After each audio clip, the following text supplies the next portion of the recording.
The blind king asks his question from a palace in Hastinapura, far from the battlefield he cannot see. Dhritarashtra uvacha. Dhritarashtra said. And in the entire 700 verses of the Bhagavad Gītā, this is the only line the old king speaks. One question, and then silence.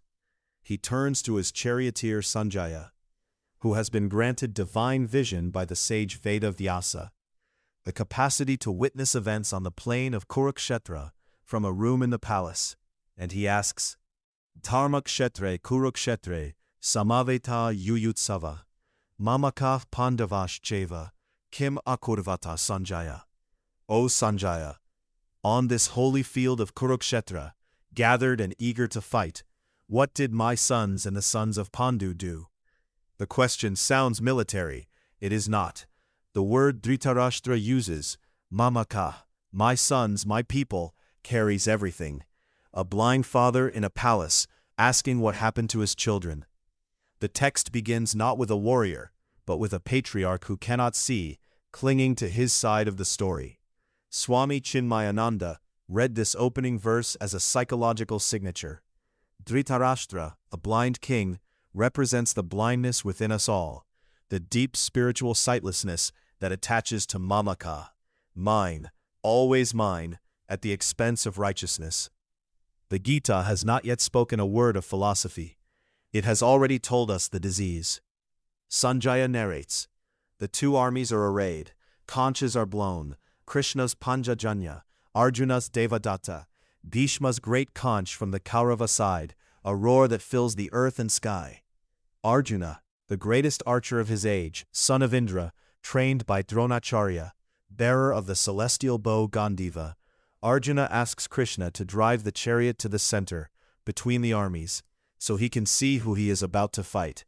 Krishna does so, and there in that center space, Arjuna looks. He sees his grandfather Bhishma, his teacher Drona, uncles, cousins, nephews, friends. He sees on both sides the faces of everyone who made him who he is, and something in him breaks. Arjuna uvacha, at verse 128, Drishtvemam svajanam Krishna, yuyutsum samupastitam, siddhanti mama gatrani, mukam cha parishushati. Seeing my own kinsman, O Krishna, arrayed for battle here, my limbs are giving way, and my mouth is drying up. The text is not using metaphor. The Gita is precise about this. The collapse is physical, somatic, happening to a body on a chariot in the morning light. Verse 129 follows. Vepatushcha sharire me, romaharshascha jayate, gandivam sramsate hastat, tvak chaiva paridahyate. My whole body is trembling, my hair is standing on end, the gandiva is slipping from my hand, my skin is burning, and then in 130, Nacha shaknomi avastatum, brahmativa cha me manaha, nimittani cha pashyami, viparitani keshava. I cannot keep my composure, my mind is whirling, and I see only ill omens, O Keshava. The bow is slipping, not his symbol. The weapon Arjuna has mastered, across a lifetime, the Gandiva, given to him from the celestial realm, is sliding out of his hand. The tradition names what is happening in two stages. The first is śoka, grief, whose Sanskrit root carries the sense of blazing, of something that burns.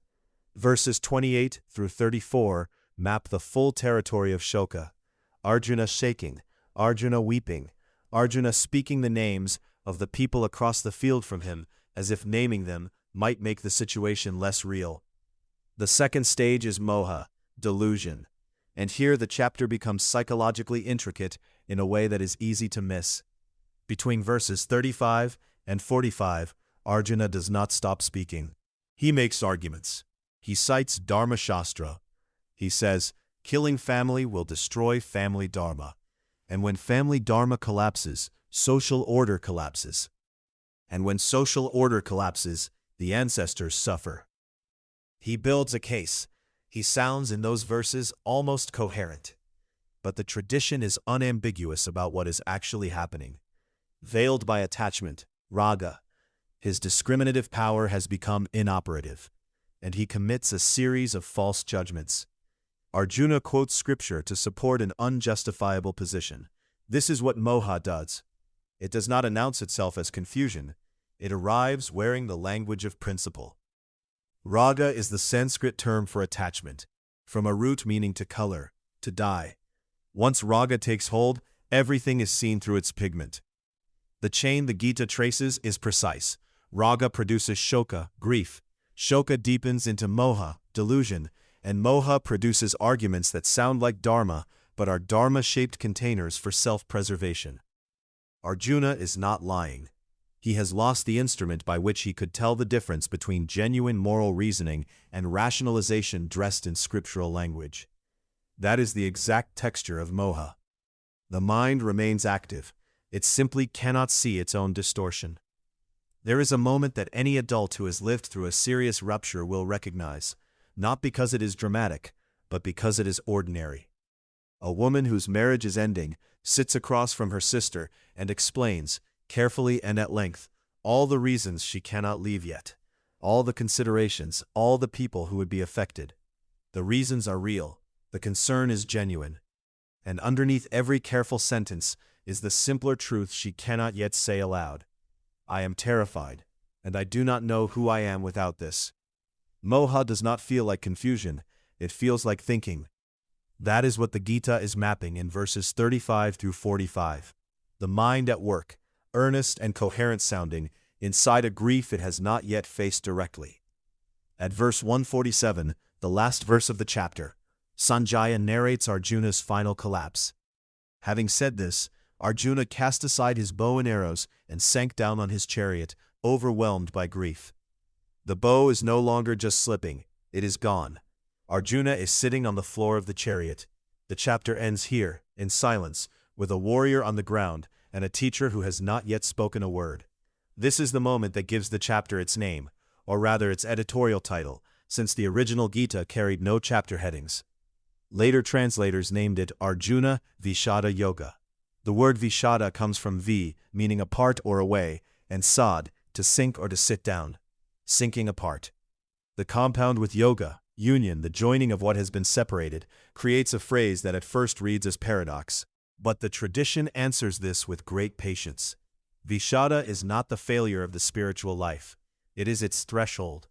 Arjuna's collapse strips away the warrior identity he has carried his entire life, creates an emptiness that is the necessary condition for something real to enter.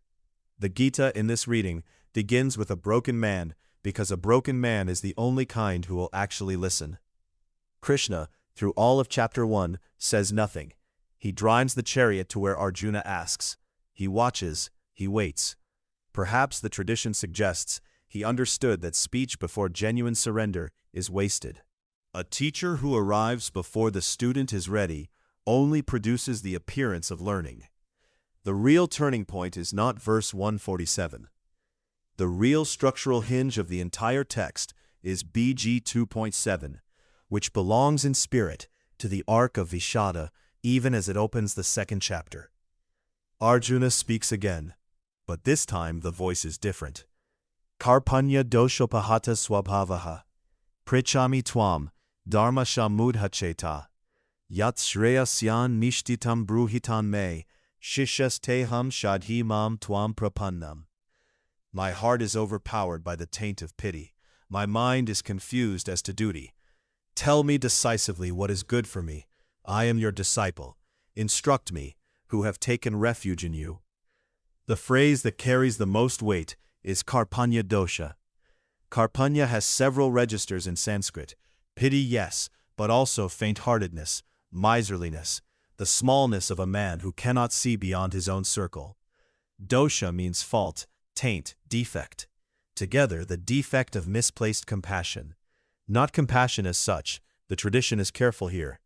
Compassion rightly guided by wisdom, karuna informed by jnana, is not condemned anywhere in the Gita. What is named as defect is pity substituted for clear seeing. Arjuna's feeling for his kinsman is real. His reading of what that feeling requires of him is where the error lives. And then the four words that make the teaching possible. Shishas teham, I am your disciple. This is prapatti, surrender, The acknowledgement that the self as currently configured does not have the resources to solve the problem the self has encountered. Shankaracharya's Gita Bhashya begins its commentary only at verse 2.10, treating everything before as scene setting. The scene it is setting is this: a human being, exhausted by his own arguments, putting down the burden of knowing and asking to be taught. Consider a father watching his adult son make a decision that the father can see will cause harm, a relationship the son is staying in too long, a path that is narrowing him. The father has said what he knows. He has said it more than once, in different ways. There comes a moment, not dramatic, almost quiet, when he understands that his arguing is no longer about his son. It is about his own inability to tolerate not being able to fix it. The viṣāda of that recognition, the grief of it, is not weakness. It is the moment he stops confusing his anxiety for wisdom. What comes after that stillness is something closer to actual presence.